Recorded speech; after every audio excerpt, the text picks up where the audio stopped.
ایک واقعہ تاریخ کی کتابوں میں لکھا ہے کہ ایک بہت بڑے بزرگ شخصیت تھے، عالم تھے اور شیخ تھے وقت کے، اور بہت پارسا اور پاکباز زندگی انہوں نے گزاری، درس و تدریس میں، دینی معاملات میں،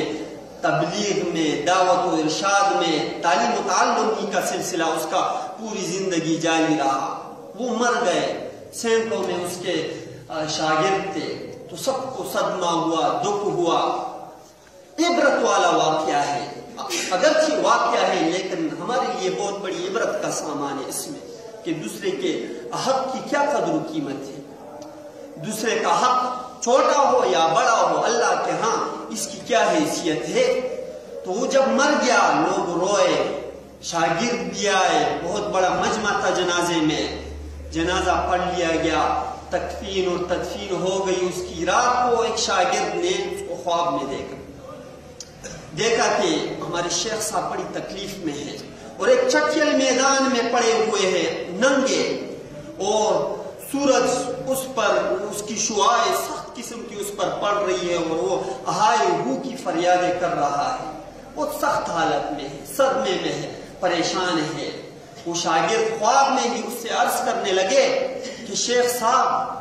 کیا آپ وہ آدمی نہیں تھے جن کی پوری زندگی دین میں گزری، تعلیم و تعلم میں گزری، دعوت و ارشاد میں گزری، دوسروں کو نصیحتیں کرنے میں گزری اور نفلوں میں گزری، ذکر و اذکار میں، تلاوتوں میں گزری ہے، آپ تو بڑی پارسا اور تقوی والی زندگی اختیار کر گئے تھے، کیا آپ وہ نہیں تھے؟ تو شیخ صاحب نے کہا کیوں نہیں، میں وہی ہوں، لیکن مجھے جو پکڑا گیا ہے وہ ایک گناہ کی وجہ سے، مجھے یہ جو عذاب دیا جا رہا ہے، جس صدمے میں مجھے ڈالا ہوا ہے، وہ ایک ہی گناہ ہے، اور وہ گناہ یہ ہے کہ ایک دن مجھے داغے اور سوئی کی ضرورت پڑ گئی۔ یہ ایک معمولی چیز ہے ہمارے نزدیک، کوئی حیثیت ہی نہیں ہے کہ داغا اور سوئی کی کوئی قدر و قیمت ہے، لیکن وہ فرماتے ہیں مجھے ضرورت پڑی کپڑا سینے کے لیے، میرے پاس داغا اور سوئی تاہی نہیں، تو میں نے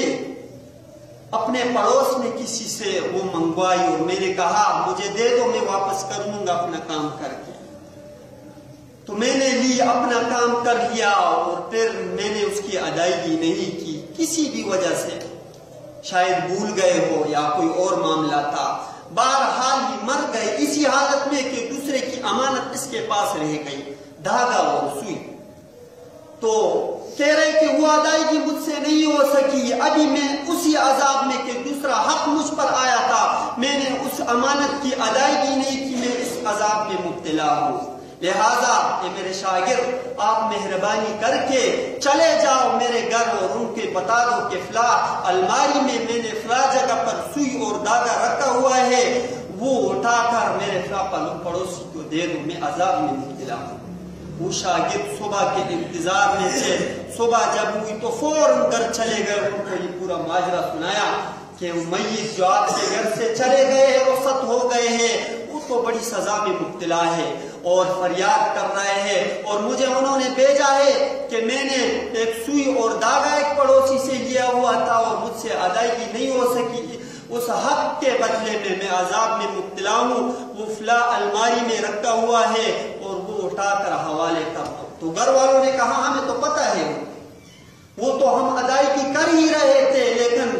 لوگ آ جا رہے تھے تو ان کی وجہ سے فرصت نہیں ملی۔ بہرحال انہوں نے کہا کہ ہمیں وہ گھر بھی معلوم ہے، اور وہ سوئی اور داغا اٹھایا اور لے کر چلے گئے۔ اگلے دن پھر شاگرد نے خواب میں اپنے شیخ کو دیکھا اور دیکھا کہ آج کی حالت تبدیل ہو گئی ہے، وہ جنت کے باغات میں بیٹھے ہوئے ہیں، سرسبز باغات تھے، ٹھنڈی ہوائیں چل رہی ہے، خوش و خرم اور ہنس کھیل رہے ہیں۔ تو یہ بات ہوتی ہے دوسرے کے حق کی، جس کو ہم کچھ حق نہیں سمجھ رہے، ایک ایک روپے کا حساب